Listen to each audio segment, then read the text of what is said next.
Dio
Oh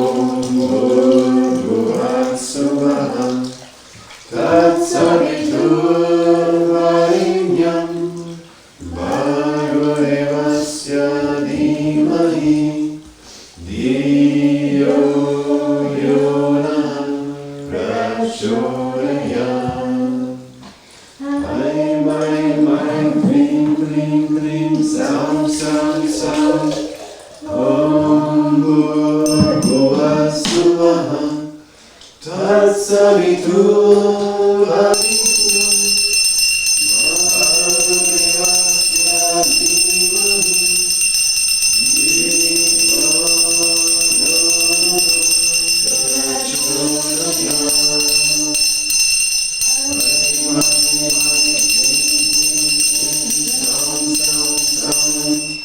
Om Bhurbhuvah Swaha Tatsavitruvarenyam Bhargavasya dhimahi Dhiyo yo prachodayat.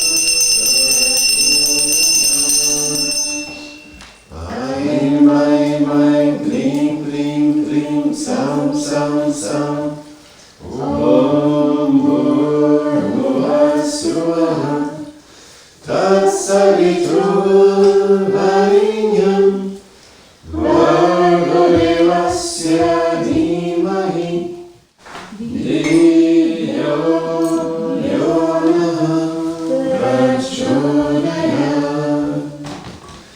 Aim Aim Aim Klim Klim Klim Sam Sam Sam Om Bhurbhuvah Swaha Tatsavitruvarenyam Bhargavasya dhimahi Dhiyo yo prachodayat.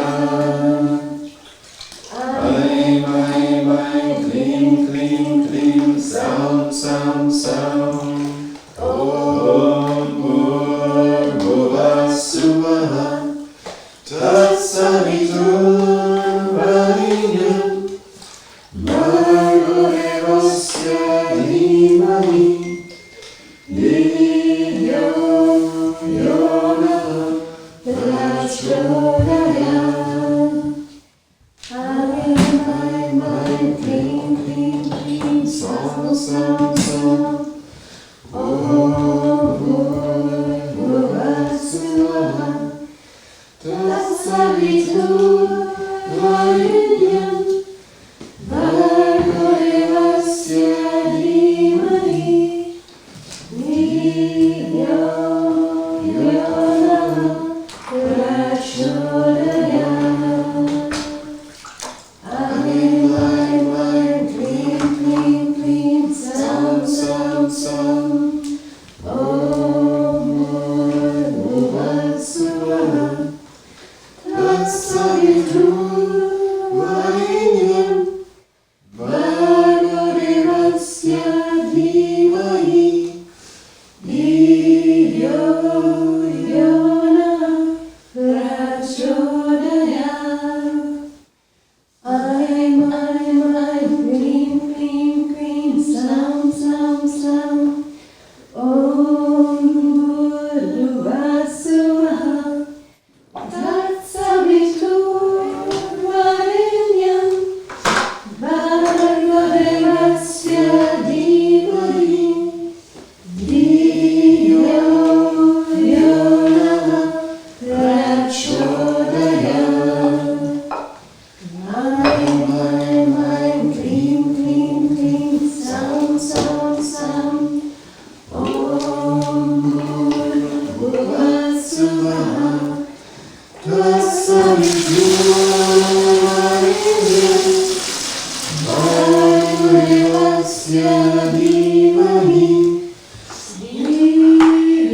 Sam Sam.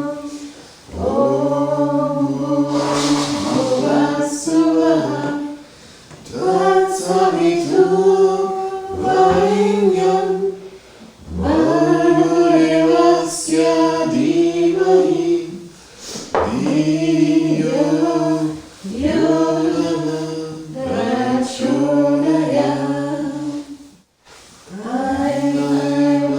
Klim Klim Klim Sam Sam Sam. Om Bhuvasvaha Tatsavitu Varengyam Bhargavasya Dhimahi Dhiyo Yonah Prachodayat. Klim Klim Klim Sam Sam Sam. Om Bhuvasvaha Tatsavitu Varengyam Bhargavasya Dhimahi Dhiyo Yonah Prachodayat.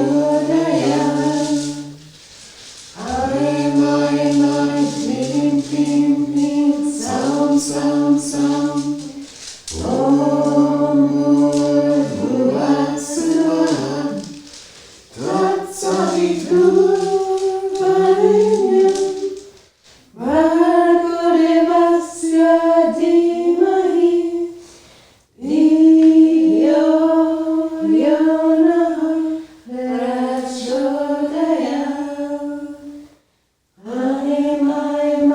Klim Klim Klim Sam Sam.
Loka samasta sukhino bhavantu.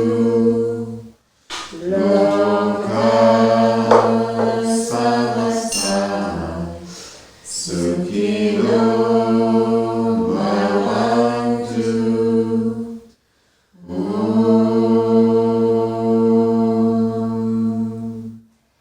Shanti, Shanti, Shanti.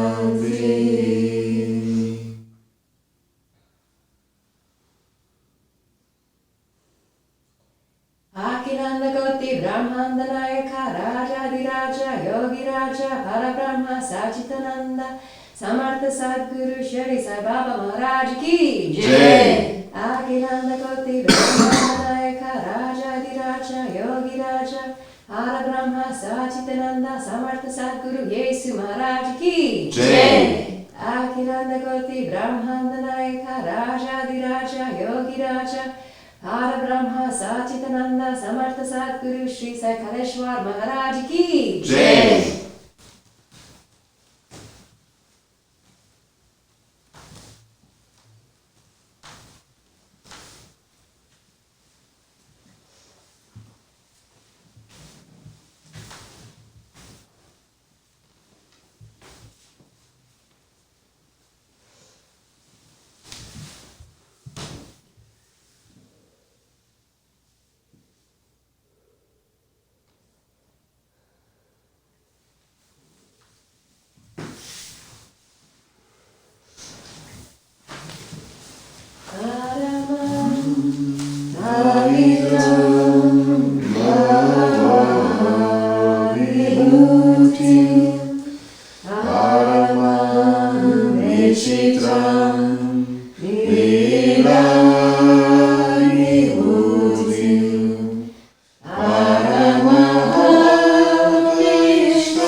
Oh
Sattvasthitaya Namaha.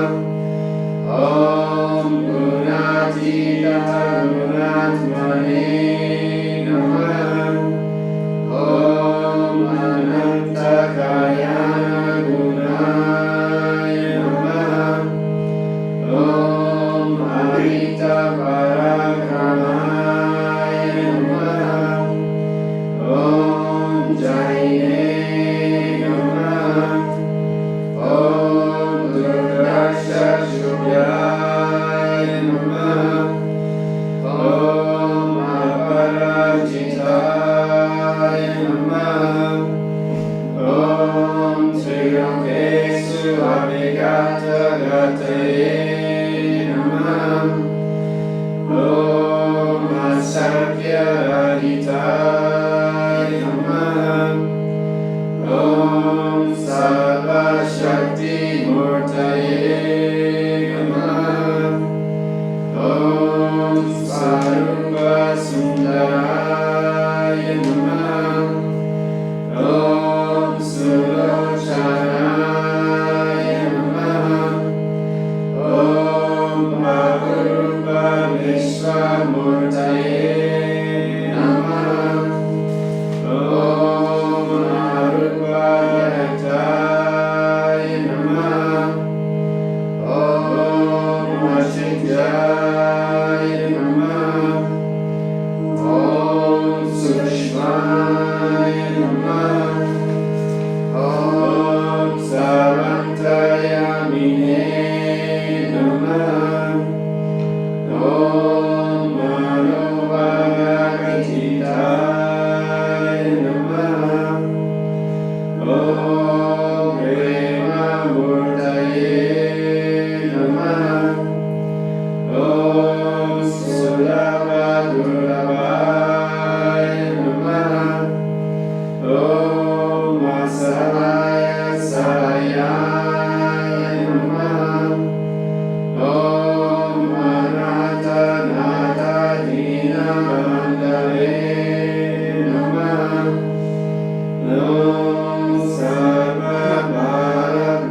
Sri Sai Satcharitra, The Wonderful Life and Teachings of Shirdi Sai Baba, a Modern Rendering.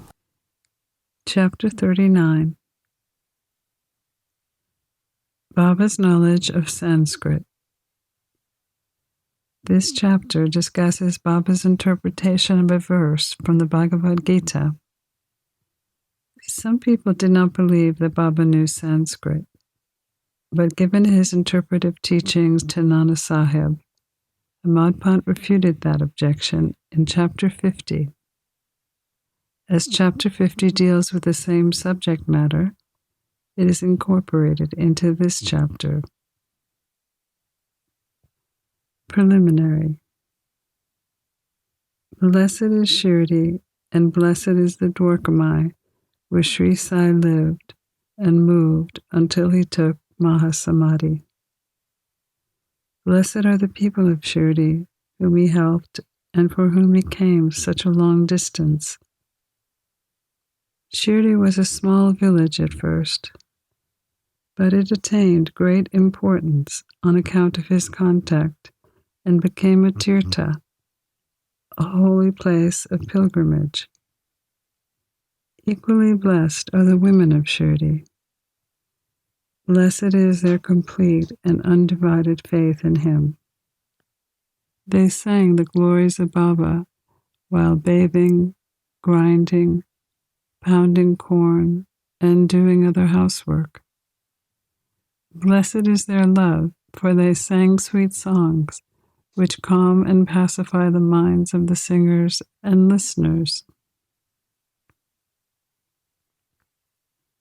Baba's interpretation. Nobody believed that Baba knew Sanskrit.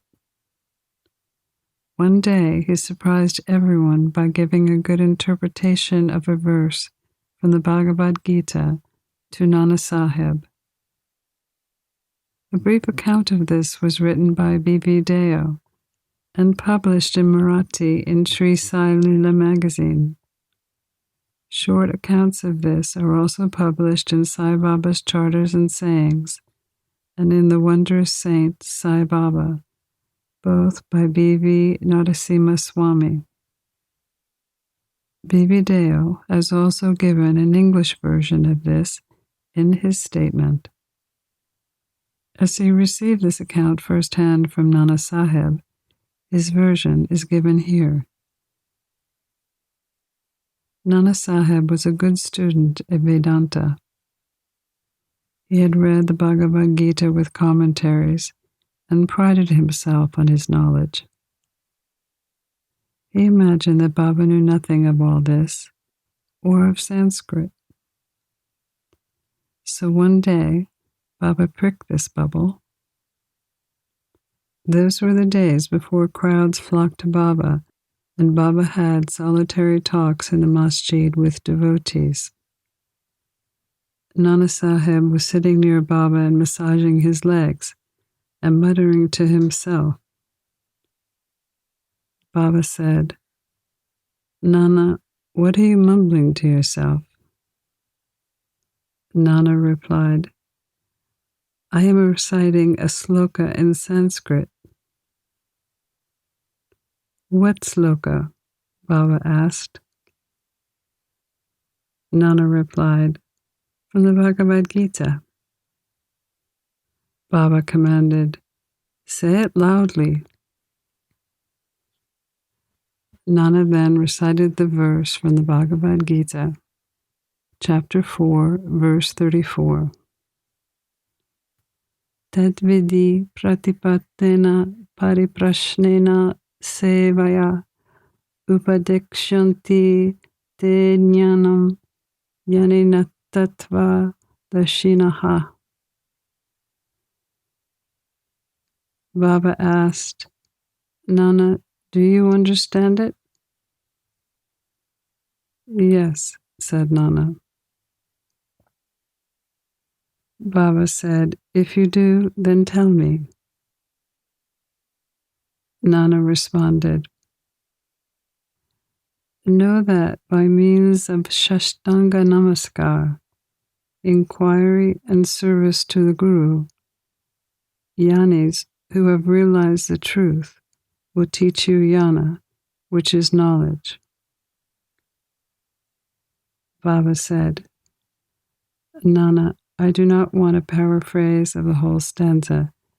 Give me each word, its grammatical meaning, mood, and tense." Then Nana explained it word by word. Baba asked, "Nana, is it enough to merely do prostrations?"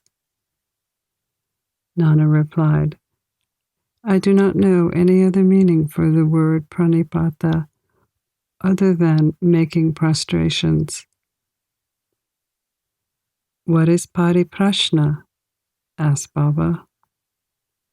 "Asking questions," Nana replied. Baba asked, "What does prashna mean?" "The same, questioning." If pariprashna means the same as prashna, why did Vyasa add the prefix pari? Was Vyasa off his head? Asked Baba. Nana said, "I do not know of any other meaning for the word pariprashna." Baba continued and asked, "Seva, what sort of seva is meant?" Nana replied, "Just what we are doing always, like massaging your legs." Baba asked, "Is it enough to render such service?" "I do not know what more is signified by the word seva," responded Nana. Baba asked. In the next line, Padikshanti Dejanam. Can you read it with another word instead of jnanam? Yes, said Nana. What word? Baba asked. Ajnanam, replied Nana. Using ajnanam instead of jnanam, can any meaning be made out of the verse? Baba inquired. No, Shankarabhasya gives no such construction, Nana said. Never mind if he doesn't. Is there any objection to using the word ajnanam if it makes better sense? Baba asked. Nana replied, I do not understand how to interpret it by placing ajnanam in it. Baba asked, why does Krishna ask Arjuna to go to yanis or tattvadarshis to get jnana? Was not Krishna himself a yani? Nana replied, yes, he was, but I do not understand why he was sending Arjuna to yanis. Baba asked, have you not understood? Nana was humiliated. His pride was knocked on the head. Then Baba began to explain. 1. It is not enough merely to prostrate before yanis. We must do a complete surrender to the Sadguru. 2. Inquiry must be a constant quest for the truth. Questions must not be made with improper motive or an attitude to trap the Guru, to try to catch mistakes in their answer, or out of idle curiosity. It must be made with devotion, humility, and a sincere desire to achieve moksha or spiritual realization. 3. Seva is not service with a feeling that you are free to give or refuse service. You must feel that the body does not belong to you, since you surrendered it to the Guru. It exists only to give service to him. If this is done, the Sadguru will show you what the jnana referred to in the previous stanza is.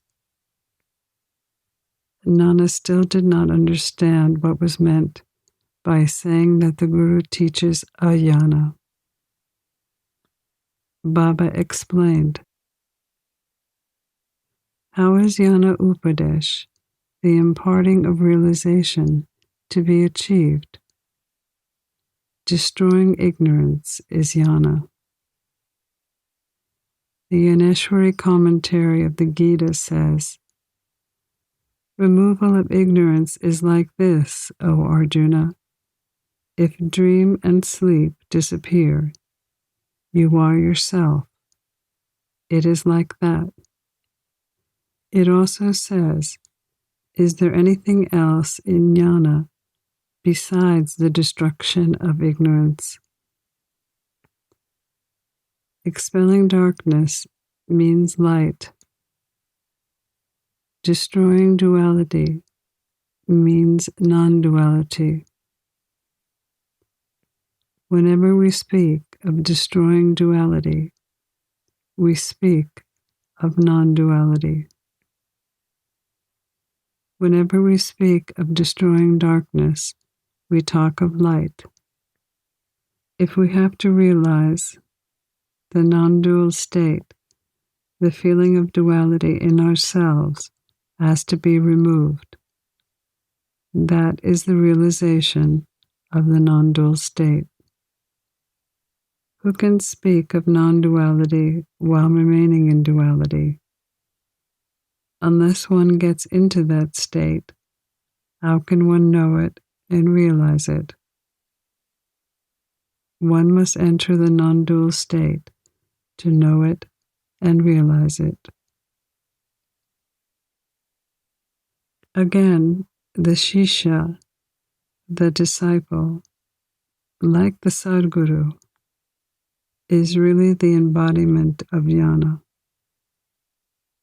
The difference between the two lies in the level of consciousness, self-realization, sattva, and divine powers.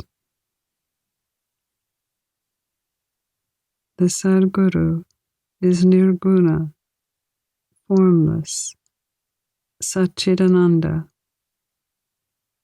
existence, consciousness, and bliss. Even though he has taken human form to elevate mankind and raise the world, his true formless nature is not destroyed even a bit. His beingness or reality, divine power and wisdom remain undiminished. The disciple is also the same Swarupa, the same divine form, but it is overlaid with the effect of samskaras, the karmic impressions from innumerable births, which take the shape of ignorance and which hides from view that which he is, Shuddha Chaitanya, pure consciousness. As stated, he gets the impression, I am a jiva, an individual, lowly and poor. The Guru has to root out these offshoots of ignorance and has to give upadesh, or instruction, to the disciple, held spellbound for endless births by the idea of being an individual, lowly and poor. The Guru imparts the teaching over hundreds of births. You are God, you are mighty and magnificent. Then he realizes, bit by bit, that he is really God. The perpetual delusion under which the disciple is laboring, that he is the body, that he is an individual or an ego, that God, Paramatma, and the world are different from him, is an error inherited from innumerable past births. From actions based on this misunderstanding, he has derived his joy, sorrow, and mixture of both. To remove this delusion, this error, this root ignorance, he must start the inquiry. How did the ignorance arise? Where is it? To show him, this is called the Guru's Upadesh. The following are instances of adhyana, ignorance. The false notions that constitute adhyana are: I am a jiva. I am the body. God, the world, and the jiva are different. I am not God. Not knowing that body is not the soul. Not knowing that God, the world, and jiva are one. Unless these errors are exposed to him, the disciple cannot learn the reality of what is God, jiva, the world, and the body, and how they are interrelated, and whether they are different from each other, or one and the same. To teach him the correct understanding and destroy his ignorance, the Sadguru imparts instruction in jnana or adhyana. Why should jnana be imparted to the jiva, who is jnanamurti, a form of knowledge? Upadesh is merely to show him his error and destroy his ignorance. Baba added, Pranipata implies surrender. Surrender must be of body, mind, and wealth. Why should Krishna refer Arjuna to yanis other than himself? The true devotee sees everything to be God. Any guru will be Krishna to the devotee. And the guru sees the disciple to be God, and Krishna treats the disciple as both his prana and his atma. As Sri Krishna knows that there are such devotees and gurus, he refers Arjuna to them so that their greatness may increase and be known. Construction of the Samadhi Mandir. Baba never talked nor made any fuss about the things he wanted to accomplish, but he so skillfully arranged the circumstances and surroundings that the people were surprised at the slow but sure results attained. The construction of the Samadhi Mandir is an instance in point. Bapu Saheb Bhuti, the famous millionaire of Nagpur, lived in Shirdi with his family. Once an idea arose in his mind that he should have a building of his own there. Sometime after this, while he was sleeping in Dixit's Wada, he had a vision. Baba appeared to him in his dream and ordered him to build a wada of his own with a temple. Shama, who was sleeping there, also had a similar vision. When Bapu Saheb was awakened, he saw Shama crying and asked him why. Shama replied that in his vision, Baba came close to him and clearly ordered, "Build the wada with the temple. I shall fulfill the desires of all." Hearing Baba's sweet and loving words, I was overpowered with emotion. My throat was choked, my eyes were overflowing with tears, and I began to cry. Bapu Saheb was surprised to see that both their visions were the same. Being a rich and capable man, he decided to build a wada there and drew up a plan with Shama. Kaka Saheb Dixit also approved of it. When it was placed before Baba, he approved it immediately. Then the construction work was started under Shama's supervision. The ground floor, cellar, and well were completed. While walking on the way to and from Lendi, Baba suggested certain improvements. Further work was entrusted to Bapu Saheb Jog, and when it was going on, an idea struck Bapu Saheb Bhuti's mind that there should be an open room or platform, in the center of which would be installed the image of Murlidhar, Lord Krishna with the flute. He asked Shama to get Baba's permission for this. Shama asked Baba about this when Baba was passing by the wada.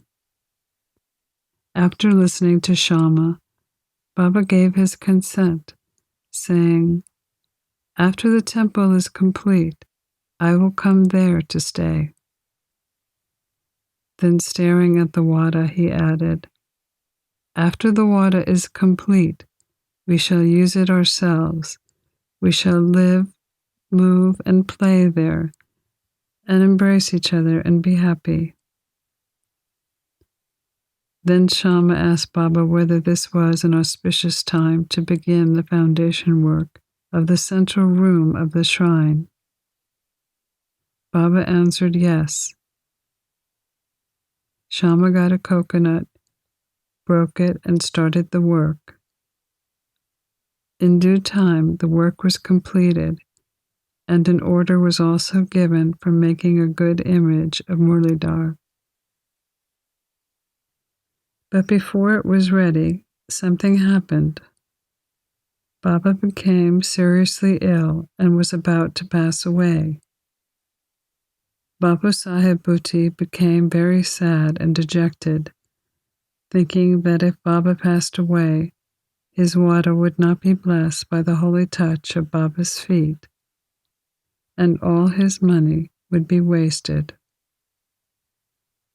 But the words, "Place me in the water," which came out of Baba's mouth just before passing away, consoled not only Bapu Sahib, but one and all.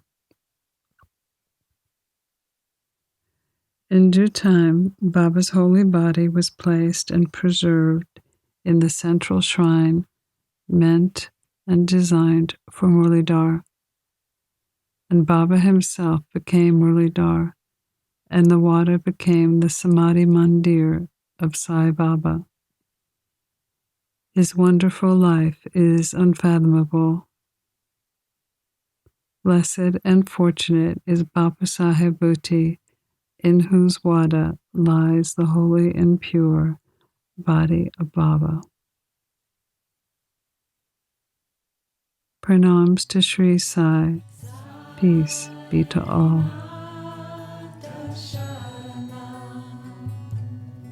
You've been listening to a modern rendering of Hamad Pant's The Sri Sai Satcharitra, the wonderful life and teachings of Shirdi Sai Baba, edited and narrated by Monica Penacanda.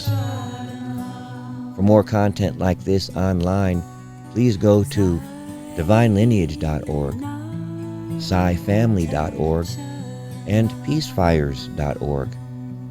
To learn more about Monica, please go to monicapenacanda.org.